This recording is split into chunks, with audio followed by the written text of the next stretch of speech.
नमस्कार, स्वागत है आपका अशोका न्यूज़ 24 में।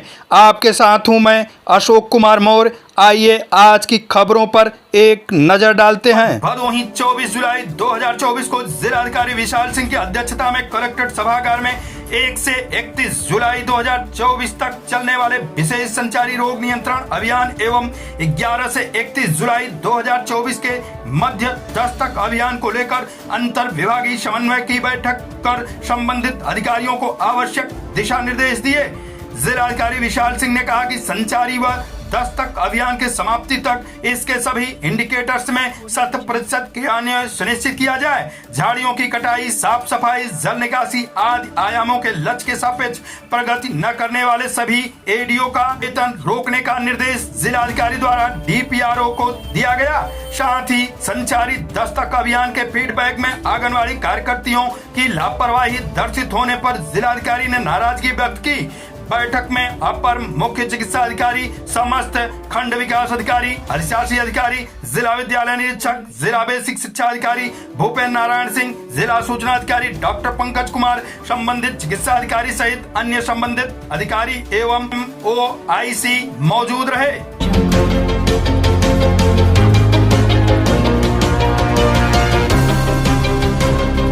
भदोही 24 जुलाई 2024 को जिला स्वच्छ भारत मिशन ग्रामीण मैनेजमेंट कमेटी की जिलाधिकारी विशाल सिंह की अध्यक्षता में कलेक्ट्रेट सभागार में संपन्न हुई। बैठक में जिला पंचायत राज अधिकारी संजय कुमार मिश्रा ने जिला स्वच्छ भारत मिशन ग्रामीण के विभिन्न आयामों व अद्यतन जानकारियों से जिलाधिकारी को अवगत कराया। जिलाधिकारी ने समस्त विकास खंडों में चयनित 12 मॉडल ग्रामों में डोर टू डोर कूड़ा कलेक्शन किए जाने हेतु ई रिक्शा, संबंधित फर्म आदि द्वारा यूजर चार्ज लेकर क्रियान्वयन पर बल दिया। उन्होंने ऑर्गेनिक कूड़े को गड्ढे में दबाकर खाद बनाने पर बल दिया। साथ ही विभिन्न प्रकार के पॉलीथीनों के रिसाइकलिंग प्रक्रिया पर भी बल दिया। बैठक में मुख्य चिकित्सा अधिकारी डॉक्टर संतोष कुमार चक, परियोजना निदेशक आदित्य कुमार, जिला सूचना अधिकारी डॉक्टर पंकज कुमार, समस्त खंड विकास अधिकारी, स्वच्छ भारत मिशन के समन्वयक सरोज पांडे सहित अन्य अधिकारीगण उपस्थित रहे।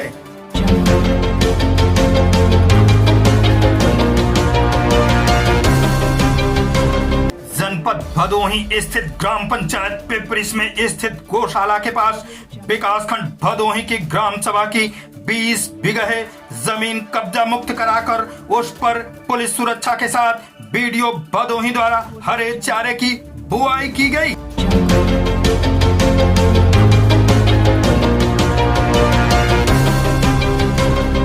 जौनपुर दिनांक 24 जुलाई 2024 को थाना मछली शहर के तुलापुर गांव का है मामला। जमीनी विवाद में 2 सगे भाई भिड़े। मारपीट के दौरान जमीन पर गिरने से एक भाई की हालत बिगड़ी। उसे तुरंत सामुदायिक स्वास्थ्य केंद्र पर पहुंचाया गया, जहां पर डॉक्टरों ने मृत घोषित कर दिया। थाना मछली शहर अंतर्गत ग्राम तुलापुर में 2 सगे भाइयों के मध्य हुए आपसी विवाद में एक भाई की मृत्यु हो जाने की घटना के संबंध में क्षेत्राधिकारी मछली शहर वीरेंद्र कुमार सिंह द्वारा दिए गए बयान के अंश। आज ग्राम तुलापुर थाना क्षेत्र मछली शहर से सूचना प्राप्त हुई कि 2 सगे भाई राय साहब वो महेंद्र सिंह के बीच जो कि खेत में कार्य कर रहे थे, इसी बात पर आपस में विवाद हो गया तथा हाथापाई हुई, जिससे राय साहब मौके पर खेत में गिर गए, जिन्हें उठा के तत्काल उनके परिजन मछली शहर इलाज हेतु ले गए, जहाँ पर डॉक्टरों ने उन्हें मृत घोषित कर दिया।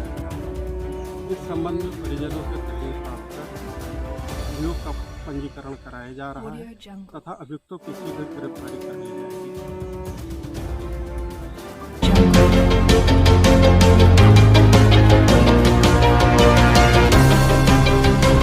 जनपद वाराणसी 42,50,000 की लूट का बड़ा खुलासा। चौकी इंचार्ज ने साथियों के साथ दिया लूट को अंजाम। चंदौली वाराणसी बॉर्डर पर व्यापारी के साथ हुई थी लूट। 93 लाख रुपए में 40,50,000 की हुई थी लूट। खुद को क्राइम ब्रांच की टीम बताकर की लूट। नदेशक चौकी पर तैनात था आरोपी दरोगा सूर्य प्रताप पांडे। पुलिस ने दरोगा अन्य साथियों को हिरासत में लिया। इस संबंध में दिए गए बयान के अंश। किस तरह का वर्कआउट है और क्या रिकवरी है, क्या ये विगत में 22 तारीख को एक घटना घटित हुई थी जिसमें वादी द्वारा बताया गया कि कुछ अज्ञात लोग बस के अंदर चढ़े और उनके पास रखा 40 लाख के अराउंड जो कैश है वो लूट ले गए थे। उसी में एक मुकदमा रामनगर थाने में पंजीकृत हुआ और एक special team additional DCP Kashi zone के अंडर में गठित की गई, जिसके द्वारा ये सफल अनावरण किया गया है। इसमें सीसीटीवी फुटेज और सीडीआर कॉल डिटेल रिकॉर्ड्स के बेसिस पे कुछ अभियुक्त के नाम प्रकाश में आए थे, जिसमें 2 अभियुक्त गिरफ्तार कर लिए गए हैं। एक सब इंस्पेक्टर हैं यहाँ पे जो पोस्टेड रहे हैं, उनकी भी भूमिका संदिग्ध आई है। लगातार पूछताछ जारी है। इसमें 3 और अभी अभियुक्त हैं जो फरार चल रहे हैं। अभी इनसे 8 लाख के अराउंड कैश बरामद हुआ है, 2 असले और कुछ जिंदा कारतूस इनसे बरामद हुए हैं। कितने की लूट थी, कितने की रॉबरी थी लगभग? ये जो इनका मोडस ऑपरेंडी है उसमें वादी ने ये बताया था कि टोटल 93 लाख के अराउंड ये कैश उनके पास था, लेकिन जो लूटे गए पैसे थे वो सिर्फ 42 लाख कुछ के अराउंड धनराशि उनसे लेके गए थे। तो जो मोडस ऑपरेंडी इनकी सामने आई थी वो ये थी कि जो यहाँ पे इनका जो मुखबिर है जो वहाँ पे वॉच करता है कि कौन कितने पैसे लेके चल रहा है, उनके पास जो टोटल धनराशि होती है वो कभी पूरी नहीं लूटते हैं। उसमें से सिर्फ आधी धनराशि लेकर के बाकी वापस कर देते हैं, जिसके डर से अगला जो है कंप्लेंट नहीं करता है। इसमें पुलिस की भूमिका जो सस्पेक्ट के तौर पर या क्लियर हो गई है और कहाँ पे वो किस पोस्ट पे कहाँ पे तैनात है, क्या भूमिका इस रॉबरी हो रही है? अभी ये सब इंस्पेक्टर यहाँ पे एक चौकी पे तैनात थे। अभी इनसे पूछताछ की जा रही है, जो भी हमारे पास एविडेंसेस आए हैं और विवेचना का, क्योंकि ये अभी विषय है और सरकारी कर्मचारी हैं ये। इस तरीके से बनाया जाता है, बताया जा रहा है कि लगातार पुलिस जो है वो उसमें पूरी तरह से शामिल है। कुछ तो सर आधार होगा उनको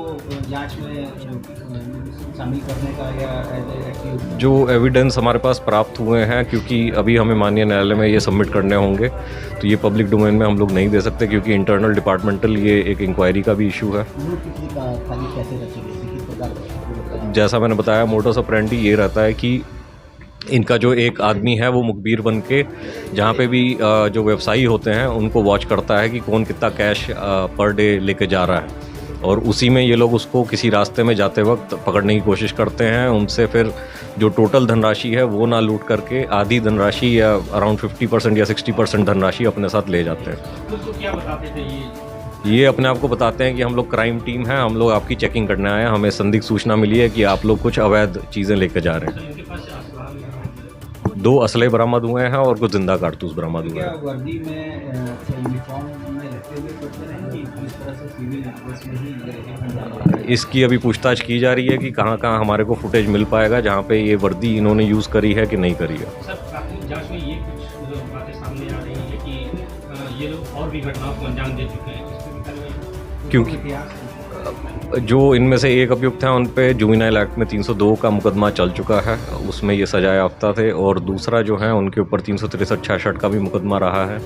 इसके अलावा जो घटनाएं बताई जा रही हैं कि पूर्व में भी की गई हैं, क्योंकि किसी ने हमें लिखित सूचना नहीं दी थी। जैसा बताया गया कि व्यापारी जब आधा पैसा लूट लिया जाता था तो कोशिश करते कि कंप्लेंट ना हो, यही मोडस ऑपरेंडी का फ़ायदा उठाते थे ये लोग। इसलिए हम लोग अभी इसमें जाँच कर रहे हैं कि कहाँ कहाँ ये घटनाएँ की गई हैं। अगर